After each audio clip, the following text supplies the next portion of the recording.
को सर्दी जुकाम हो जाता है, या कथन किसका है? जब फ्रांस छींकता है तो यूरोप को सर्दी जुकाम हो जाता है, कथन किसका है? जल्दी से बताओ भाई। तो मेटरनिक का है, नेपोलियन का, बिस्मार्क का, या फिर विलियम प्रथम का? जल्दी से सभी साथी लोग बताएंगे। और आज अपनी तैयारी को सभी साथियों से मैं एक चीज कहना चाहता हूं कि अपनी तैयारी को जांचने के लिए बाबू क्या करना है, आज आपको कमेंट करना है। जो व्यक्ति आज कमेंट करेगा उसका दिमाग बताएगा कि कल हमने इस चीज को सही किया था, अगर गलत किया है तो गलत तो कभी नहीं होगा, इस चीज को याद रखना। तो ऑप्शन नंबर क्या हो जाएगा? मेटरनिक ने कहा था। एक चीज आप सभी से देखो, सेम टू सेम यही प्रश्न परीक्षा में नहीं पूछेगा, ये भी पूछ सकता है कि मेटरनिक कौन था। तो कौन था भैया? ऑस्ट्रिया का चांसलर था। कौन था? ऑस्ट्रिया का चांसलर था। इस चीज को याद रखना, मेटरनिक कौन था? ऑस्ट्रिया का चांसलर। अब वो समय गया आपको बाबू, अब वो समय गया जहां पर सिर्फ और सिर्फ केवल आपको एक प्रश्न पढ़ने से सही हो जाएंगी। आपको कई चीजें पढ़ना होगा, इस चीज को याद रखेंगे। अगले देखो भाई 99%, क्या बात है, तैयारी बहुत खतरनाक चल रही है भाई आप लोगों की। हाँ, कहां से पढ़ रहे हो? देखो 99.36% लोगों ने बताया है ऑप्शन ए को। Very good. अगले प्रश्न पर चलेंगे। अगला प्रश्न क्या कह रहा है कि 1804 की नागरिक संहिता को आमतौर पर किसके लिए जाना जाता है? 1804 की नागरिक संहिता को बाबू हम लोग किसके नाम से जानते हैं? चुनाव संहिता, नेपोलियन संहिता, हम्मुराबी की विधि संहिता, इनमें से कोई नहीं। देखो भाई यहां पर सिर्फ एक प्रश्न नहीं, नागरिक संहिता भैया किसके द्वारा लगाया गया था? नेपोलियन के द्वारा लाया गया था, है ना। ऊपर लिखा भी है, ऊपर लिखा भी है 1804 में। इसे हम लोग क्या जानते हैं भैया? नागरिक संहिता या नेपोलियन संहिता के नाम से जानते हैं। एक बार जल्दी से बताइएगा, नेपोलियन की हार किस युद्ध में हुई थी? जल्दी से एक बार कमेंट करो सभी लोग। देखो भाई ये भी प्रश्न पूछ सकता है बाबू, देख लेना। आपको बाद में हर एक क्वेश्चन का रिपीट स्क्रीनशॉट दूंगा, देख लेना, है ना। रिपीट स्क्रीनशॉट, सारे प्रश्न याद करना। वाटरलू के युद्ध में, है ना। बाबा रामचंद्र बाबू कौन थे? बाबा रामचंद्र स्वतंत्रता सेनानी थे, गिरमिटिया मजदूर थे, क्रांतिकारी थे, या फिर शांत दूत थे? जल्दी से बता दो। वाटरलू के युद्ध में, क्या बात है, 1815 में। वेरी गुड बाबू। सभी लोग एक बार सभी लोग क्लास को लाइक करो, सेशन को शेयर करो जोरदार तरीके से, और इसका बताइएगा जवाब, बाबा रामचंद्र कौन थे। और कल 12 घंटे की क्लास में सबको बाबू समझ लेना, सब लोगों को बता रहा हूं, सब लोगों को निमंत्रित दे रहा हूं, सबको आमंत्रण कर रहा हूं कि कल 12 घंटे की क्लास में जरूर जुड़ना। सब्जेक्टिव बनाना सिखा दूंगा तुमको। बाबा रामचंद्र कौन थे बाबू? तो आप सभी लोग बोलोगे भैया क्रांतिकारी थे। ऑप्शन नंबर क्या? सी ऑप्शन कितने लोगों ने बताया है? अरे भैया गिरमिटिया मजदूर थे बता रहे हो, ये गिरमिटिया मजदूर थे। वेरी गुड, गिरमिटिया मजदूर थे, और इन्होंने मजदूरों के लिए ही बाबू क्या किया था? आंदोलन किया था। मैं थोड़ा सा तुम लोगों को क्या कर रहा था? कंफ्यूज कर रहा था, लेकिन अब कंफ्यूजन वाली बात नहीं रह गई है। गांधी इरविन समझौता कब हुआ था भैया? गांधी इरविन समझौता दिल्ली समझौता के नाम से जानते हैं। किसके नाम से? दिल्ली समझौता के नाम से जानते हैं, जिसे दिल्ली समझौता के नाम से जानते हैं, है ना। इसी के तहत भैया गांधी जी गोलमेज सम्मेलन में भाग लेने गए थे। बताओ कब हुआ था? बहुत सारे लोग गलत कर देंगे। 5 अप्रैल भैया, 5 अप्रैल 1931। 5 अप्रैल 1931 कितने लोगों ने बताया है? तो 81% लोगों ने। बंकिम चंद्र चट्टोपाध्याय, यानी कि बंकिम चंद्र चटर्जी बाबू चाहे बोलो, है ना, द्वारा रचित वंदे मातरम जो है गीत किस उपन्यास से लिया गया है? बताओ भाई, किस उपन्यास से लिया गया? जल्दी से बताओ। सर सब्जेक्टिव भी लाइए, सब्जेक्टिव लाया हूं। ये देखो, ये देखो सब्जेक्टिव, ये देखो सब्जेक्टिव, ये सब्जेक्टिव है बाबू, ये देखो सब्जेक्टिव ही है, चिंता मत करना। सब्जेक्टिव लेकर आया हूं, लेकिन तुम लोग पहले जो कर रहे हो पहले ऑब्जेक्टिव कर लो, फिर सब्जेक्टिव करना, ठीक है। चलो, तो भैया बंकिम चंद्र चटर्जी के द्वारा वंदे मातरम किससे लिया गया? आनंद मठ से। ऑप्शन नंबर क्या हो जाएगा? ए। कितने लोगों ने? 62% लोगों ने बताया। ब्रेटन वुड्स सम्मेलन, यानी कि संयुक्त राष्ट्र मौद्रिक वित्तीय सम्मेलन कब हुआ था? ब्रेटन वुड्स सम्मेलन बाबू कब हुआ था? जल्दी से बता दो। चलो भाई, सर इंग्लिश मीडियम, हाँ बताओ जल्दी से। रिवीजन कब होगा? कल होगा, कल 12, कल 10 बजे बाबू, कल 10 बजे। कितने बजे? 10 AM पर क्लास लगी हुई है, क्लास लगी हुई है। कल 10 AM पर जुड़ना सभी लोग। ब्रेटन वुड्स सम्मेलन बाबू कब हुआ था? 1944 में हुआ था। ऑप्शन नंबर क्या हो जाएगा? बी हो जाएगा। कितने परसेंट लोगों ने बताया है? तो बताया है 37% लोगों ने। अगला प्रश्न कह रहा है किस उद्योग में स्पिनिंग जेनी मशीन का इस्तेमाल हुआ करता था? स्पिनिंग जेनी बाबू, जिसका आविष्कार किसने किया था? जेम्स हरग्रीव्स ने, है ना। स्पिनिंग जेनी का आविष्कार किसने किया था? जेम्स हरग्रीव्स ने किया था। और इसका इस्तेमाल किस कपड़े उद्योग में होता था भैया? तो आप बोलोगे किस उद्योग में? सभी लोग जवाब दीजिए, किस उद्योग में? तो सूती कपड़ा उद्योग। ऑप्शन नंबर क्या हो जाएगा? ऑप्शन नंबर ए हो जाएगा, है ना। 73% लोगों ने बताया। किस समाचार पत्र ने वर्नाकुलर प्रेस एक्ट से बचने के लिए रातों रात अपनी भाषा को बदल लिया था? वेरी इंपॉर्टेंट भाई, देखो इसको लगाओ जल्दी से सभी लोग। परीक्षा में ये प्रश्न पूछेगा बाबू, लेकिन अंत तक बने रहना, कहीं भी कोई जाएगा नहीं, पहले बोल दे रहा हूं। इसका जवाब दीजिएगा सभी लोग। यही प्रश्न आएगा परीक्षा में, बता दे रहा हूं, ये प्रश्न याद कर लेना, ये प्रश्न पूछेगा क्या, किस समाचार पत्र ने, तो आपका जवाब आ जाएगा अमृत बाजार पत्रिका ने। संपादक कौन था इसका भैया, मोतीलाल घोष। संपादक कौन थे, मोतीलाल घोष। संपादक थे मोतीलाल घोष। ऑप्शन नंबर क्या हो जाएगा, सी हो जाएगा। अगले प्रश्न पर चलेंगे, कह रहा होशे मेला का आयोजन कहां होता था। Very important question. लो, होशे मेला का आयोजन कहां होता था, गुआना में, मॉरिशस में, त्रिनिदाद में और सूरीनाम में। होशे मेला का आयोजन कहां पर होता था, तो होशे मेला का शॉर्ट रिवीजन कब होगा भैया, हाँ शॉर्ट रिवीजन ही होगा बाबू, शॉर्ट रिवीजन ही होगा। कहां पर, त्रिनिदाद एवं टोबैगो, यानी कि ऑप्शन नंबर क्या हो जाएगा, सी हो जाएगा। कितने परसेंट लोगों ने बताया, 73% लोगों ने। भारत में केनॉल कॉलोनी किस प्रांत में बनाई गई थी, केनॉल कॉलोनी किस प्रांत में बनाई गई थी, जल्दी से बताना।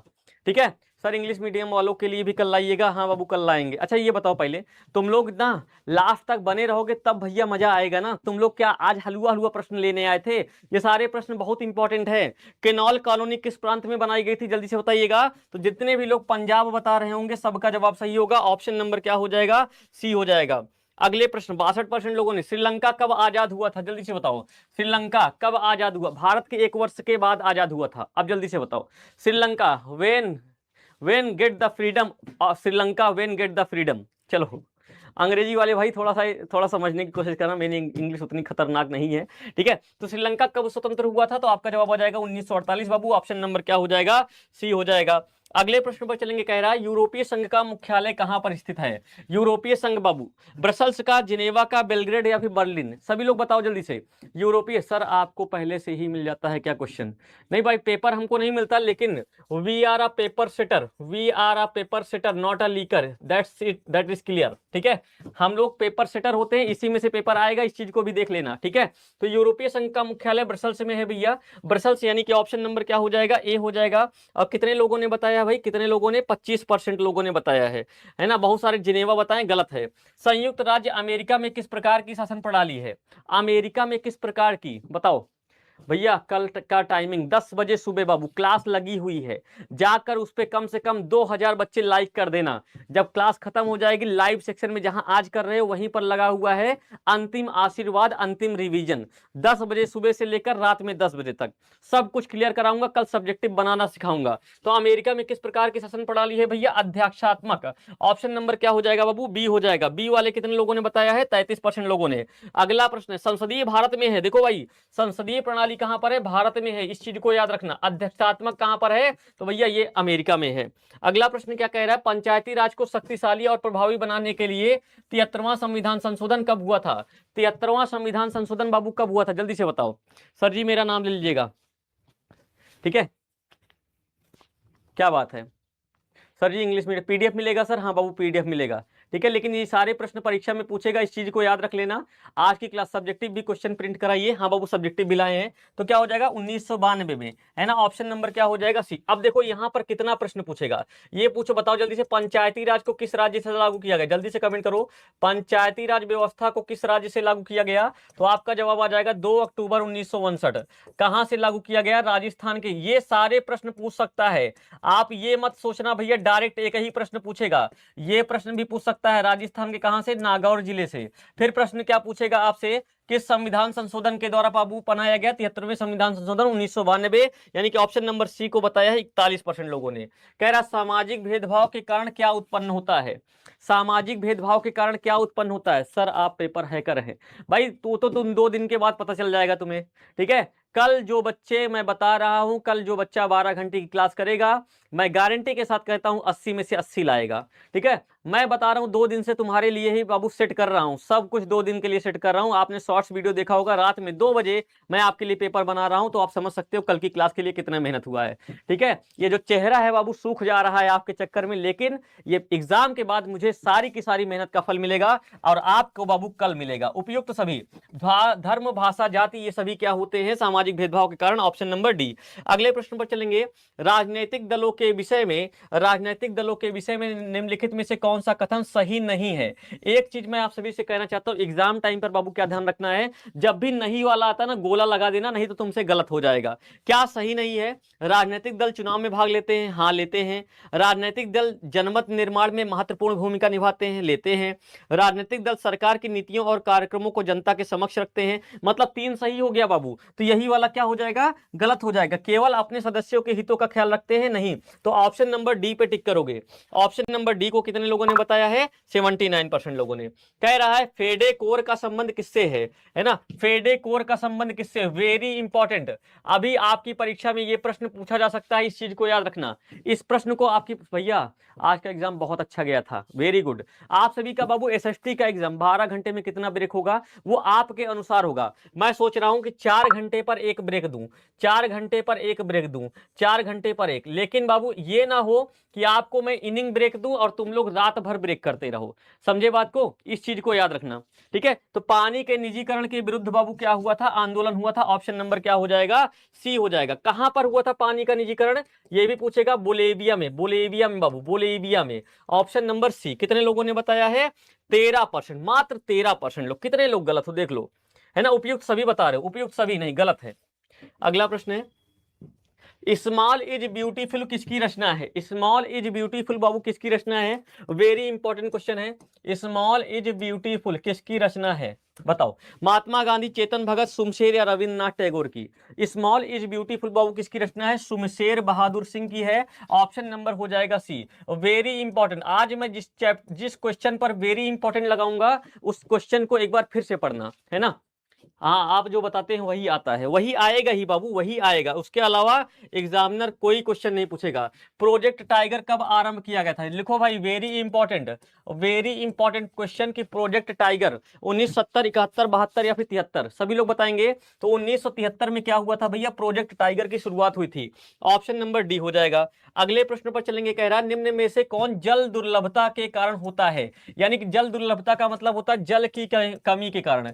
जल की कमी के कारण, जल की कमी को क्या बोलते हैं? जल दुर्लभता बोलते हैं। समझे? जल की कमी को क्या बोलते हैं? जल दुर्लभता बोलते हैं। कल 10 बजे शुरू होगा, 10 बजे सुबह बाबू, है ना? तो जल दुर्लभता के कारण क्या होता है? असमान वर्षा वितरण, सही बात है। तीव्र औद्योगिकीकरण, ये भी सही है। अधिक जनसंख्या भी सही है। उपयुक्त सभी। ऑप्शन नंबर क्या हो जाएगा? डी हो जाएगा। डी वाला ऑप्शन कितने लोगों ने बताया भाई? तो डी वाला ऑप्शन बताया है 83% लोगों ने, सही जवाब है। अगला, कौन सा एक पेय फसल है जिसे हम लोग पीते हैं, है ना? फसल का मतलब है जिसे खेतों में लगाते हैं और जिसे पीते हैं। तो बताना है कौन सी फसल पेय फसल है? चावल, गन्ना, चाय या फिर कपास? जल्दी से बताओ भाई। तो इसका जवाब क्या आ जाएगा बाबू? इसका जवाब आ जाएगा चाय एक क्या है बाबू? चाय एक क्या होती है? तो पेय फसल होती है। ऑप्शन नंबर क्या हो जाएगा? सी हो जाएगा। सर्वाधिक चाय का उत्पादन कहां पर होता है? किस राज्य में? असम राज्य में होता है, असम में, है ना? ऑप्शन नंबर क्या हो जाएगा? सी हो जाएगा। अगले प्रश्न पर चलेंगे। सबसे कठोरतम पदार्थ कौन सा होता है? बाबू आपके लिए मैप का वर्क मैंने दे दिया है, मैप, है ना? ब्रेक टाइम कितना होगा आपको पहले कल क्लास करोगे तो। सबसे कठोरतम पदार्थ कौन सा है? Very important question. चलो, वेरी इंपॉर्टेंट। सबसे कठोरतम पदार्थ कौन सा होता है? तो आपका जवाब आ जाएगा हीरा भैया। हीरा क्या होता है? सबसे कठोरतम पदार्थ होता है। ऑप्शन नंबर सी।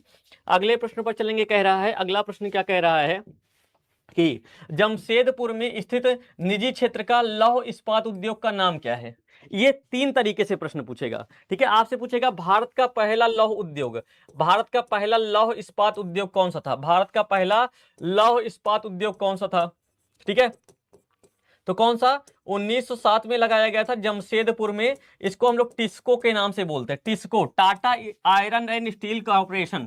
ऑप्शन नंबर क्या हो जाएगा? ए हो जाएगा। अगले प्रश्न पर चलेंगे। अगला प्रश्न कह रहा है भारतीय रेल परिवहन को कितने क्षेत्रों में बांटा गया है ना?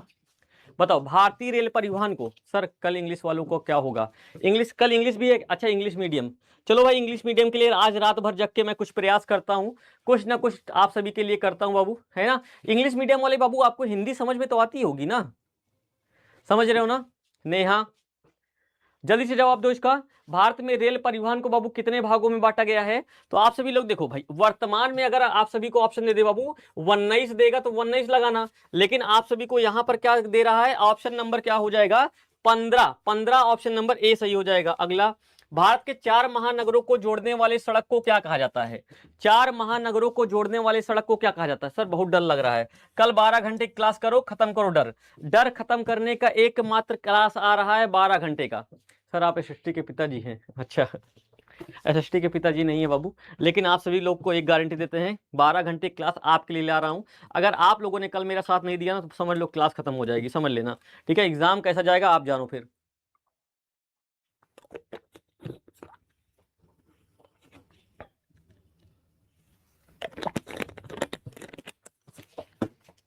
चलो ठीक है, तो भैया सड़क मार्ग है ना, तो क्या है, स्वर्णिम चतुर्भुज मार्ग। ऑप्शन नंबर क्या हो जाएगा, सी हो जाएगा।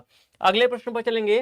कपास के फसल को कितने दिन पाला रहित दिनों की आवश्यकता होती है? ठंड की आवश्यकता कितने दिनों की होती है ना?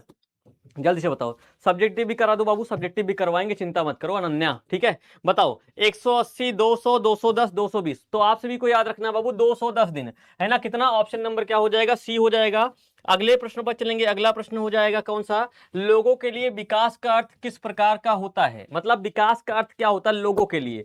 अच्छा, एक बार जल्दी से तुम लोग कमेंट कर दो, कल जो सुबह 10 बजे 12 घंटे की क्लास आ रही है, कौन कौन जुड़ेगा बाबू, एक बार कमेंट करो, है ना? कल 12 घंटे की क्लास आप सभी को करना है, इस चीज को याद रख लेना। ठीक है, कल 12 घंटे की क्लास आप सभी को करना है। आप सभी के लिए आ रहा एसएसटी का डर समाप्त कर दूंगा। एक क्लास कर लेना, देख लेना, था तुम्हारा बाबू लिख लिख कर ना तुम्हारा क्या इतिहास बदल दिया ना, तुम भी क्या याद रखोगे। नाम बदल देना बाबू, ऐसे बोल देना दीपक भैया आके तुम्हारे 12 घंटे से कुछ नहीं आया। गारंटी करता हूं कि 12 घंटे की क्लास से ही सब कुछ आएगा। कल यूट्यूब पर होगा, सुबह 10 बजे होगा, क्लास लगी हुई है, इस चीज को देख लेना, है ना? तो क्या होता है भैया, सामूहिक विकास, है ना? ऑप्शन नंबर क्या हो जाएगा, सी हो जाएगा। अगले प्रश्न पर चलेंगे। कह रहा है किसी देश की कुल आय को उसकी कुल जनसंख्या से भाग देने पर हमें क्या प्राप्त होता है?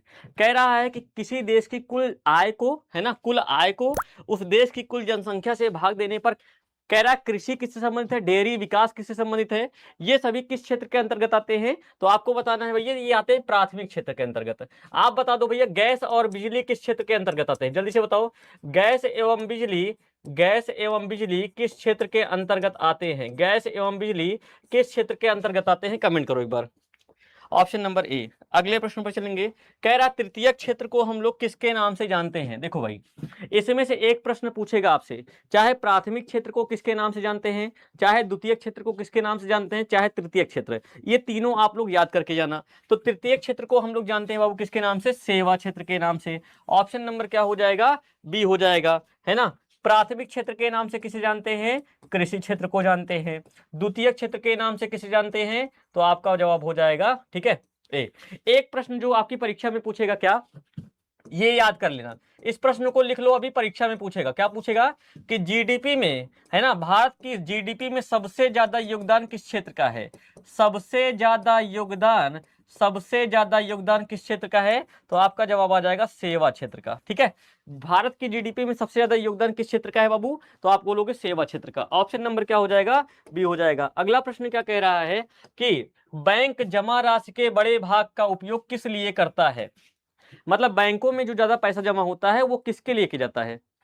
ठीक है सर, पापा की तबीयत कैसी है? एकदम बढ़िया बाबू। ठीक है, तुम लोगों ने कमेंट नहीं किया भाई, आप लोग कल 12 घंटे क्लास में जुड़ोगे ना? एक बार मुझे बताओ पहले, आप लोगों के लिए ला रहा हूं भाई 12 घंटे। देखो भाई, क्या मुझे पढ़ने की आवश्यकता है? नहीं, आपके लिए मैं 12 घंटे, क्या मैं 2 घंटे 3 घंटे क्लास ला सकता था? हाँ ला सकता था, लेकिन मैं 12 घंटे क्लास क्यों ला रहा हूं पता है? क्योंकि बाबू मैं चाहता हूं कि आपका पेपर बहुत अच्छा जाए। और 5 तारीख है कल, ऐसा भी नहीं कि 6 तारीख है, आज कल 5 तारीख है, कल पढ़ो और 6 तारीख को क्या करोगे आप लोग, रिलैक्स करोगे, 7 तारीख को अच्छे से जाकर एग्जाम दोगे। बात समझे? सभी लोग को जुड़ना है, कल सुबह 10 बजे जुड़ना है। तो भाई बैंक राशि क्या करता है, ऋण के रूप में भी करता है, मुद्रा के रूप में, यानी कि ऑप्शन नंबर क्या हो जाएगा बाबू, सी हो जाएगा, सी ऑप्शन हो जाएगा। अगला प्रश्न है कि विनिमय का माध्यम, विनिमय का माध्यम किसे कहा जाता है? कर्ज को, ऋण को, मुद्रा को, या फिर साख को? जल्दी से बताओ। सर हम जुड़ेंगे लेकिन इंग्लिश मीडियम में भी करिएगा, ठीक है भाई? पक्का आएगा ना क्वेश्चन? 100% आज बाबू मैं इतना कहता हूं 200% क्वेश्चन आएगा। ठीक है, अगर नहीं आएगा तो फिर से उसी 12 घंटे क्लास में आ जाना और कह देना कि दीपक भैया क्वेश्चन नहीं आता, डिलीट करा देंगे वीडियो, 12 घंटे की मेहनत खराब कर देंगे, इतना कह रहे हैं। ठीक है, तो विनिमय का माध्यम किसे कहा जाता है? मुद्रा को बाबू, है ना? ऑप्शन नंबर क्या होता है, सी होता है। इतना कह रहा हूं गारंटी के साथ, अगर तुम्हारे पेपर में नहीं लड़ा तो वीडियो डिलीट करवा दूंगा, नहीं रखूंगा वीडियो, इतना कहता हूं। 12 घंटे की मेहनत मेरी खराब हो जाएगी, मुझे चलेगा, लेकिन लेकिन आपको मैं कह रहा हूं कि वीडियो डिलीट करा दूंगा अगर तुम्हारे पेपर में नहीं आया तो। WTO की स्थापना कब हुई थी? बताओ भाई, WTO की स्थापना कब हुई थी? तो देखो बाबू, सबसे पहले एक ऑप्शन यहां पर रख लेना, ठीक है, एक ऑप्शन रख लेना, कौन सा? 1995 भाई, वर्ल्ड ट्रेड ऑर्गेनाइजेशन, एक ऑप्शन रख लो 1995। चलो भाई बताओ, 1995 है ना, 1971, 1981, 1991, 1995। तो आपका जवाब आ जाएगा भाई 1995 बाबू, है ना। ये देखो 1995 में क्या हुई थी? WTO की स्थापना हुई थी। इसका मुख्यालय कहां पर है? जिनेवा में, है ना। जिनेवा कहां पर है? स्विट्जरलैंड बाबू, जिनेवा में मुख्यालय है। और भारत इसका सदस्य कब बना था? 1995 में ही, ऑप्शन नंबर डी। अगले प्रश्न पर चलेंगे, कह रहा है WTO का मुख्यालय कहां पर है भाई? देखो इंपॉर्टेंट प्रश्न है, इंपॉर्टेंट प्रश्न है, इस चीज को याद रखो। चलो बताओ, WTO का मुख्यालय कहां पर है? ठीक है, बताओ। हाँ, नेपा कसेला बाबू, एकदम तबियत पापा की सही है, चिंता मत करो। आप लोग पढ़ाई करो अभी, अच्छे से पढ़ाई करो, है ना। क्लास अगर मजा आ रहा है, 100% यही से बनेगा। कल की क्लास है बाबू, कल जो 12 घंटे की क्लास है, जो व्यक्ति 12 घंटे क्लास कर लेगा, उसको मैं कह रहा हूं इतना कॉन्फिडेंस आएगा, इतना कॉन्फिडेंस लेकर जाओगे एग्जाम में ना तुम बाबू, पेपर तुम्हारे सामने कांपेगा, इतना मैं कहता हूं। तो WTO का मुख्यालय कहां पर है? जिनेवा बाबू, ऑप्शन नंबर क्या हो जाएगा? सी हो जाएगा। इसीलिए कह रहा हूं कल 12 घंटे, एक दिन अपने आप को तपा लो इस आग में, एक दिन अपने आप को तपा लो बाबू, है ना। एक दिन 12 घंटे के लिए तपा लो और पूरे SST का भैया क्या कर दो? बंटाधार कर दो, कल्याण कर दो, अपने अपने माता पिता का नाम रोशन कर दो। वह क्लास होगी आपके लिए। उपभोक्ता आंदोलन का उदय बाबू कब हुआ था? 1960 के दशक में, 1980, 1950, 1975। तो जितने भी लोगों ने भाई ऑप्शन नंबर ए को बताया होगा, सबका जवाब सही है, 1960 बाबू। 1960 के दशक में क्या हुआ था? उपभोक्ता आंदोलन हुआ था। ऑप्शन नंबर क्या हो जाएगा? ए हो जाएगा। अगले प्रश्न पर चलेंगे, उपभोक्ता संरक्षण अधिनियम यानी कि कोपरा, वेरी इंपॉर्टेंट क्वेश्चन। चलो इसको लगाओ इंपॉर्टेंट।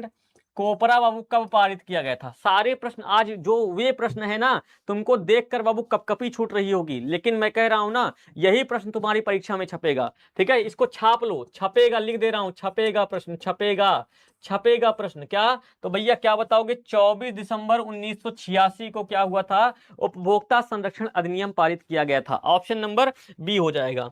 अगले प्रश्न पर चलेंगे। अगला प्रश्न क्या कह रहा है? भारत में महिलाओं के लिए कितनी सीटें आरक्षित, किसमें?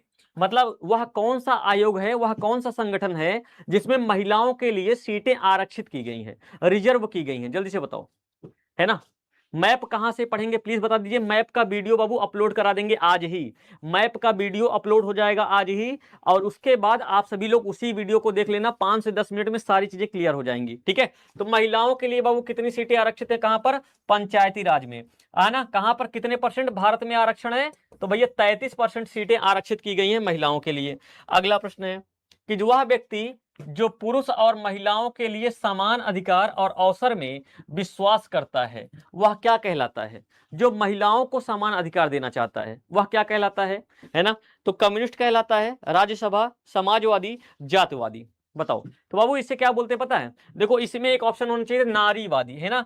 देखो भाई नारीवादी होना चाहिए था, तो वह बाबू क्या कहलाता है? नारीवादी कहलाता है ना। क्या कहलाता है? नारीवादी, यानी कि ऑप्शन नंबर ई बाबू, नारीवादी कहलाता है। जो व्यक्ति महिलाओं के अधिकार की बात करता है बाबू, वो क्या कहलाएगा? नारीवादी कहलाएगा। इस चीज को याद करना, ठीक है, नारीवादी।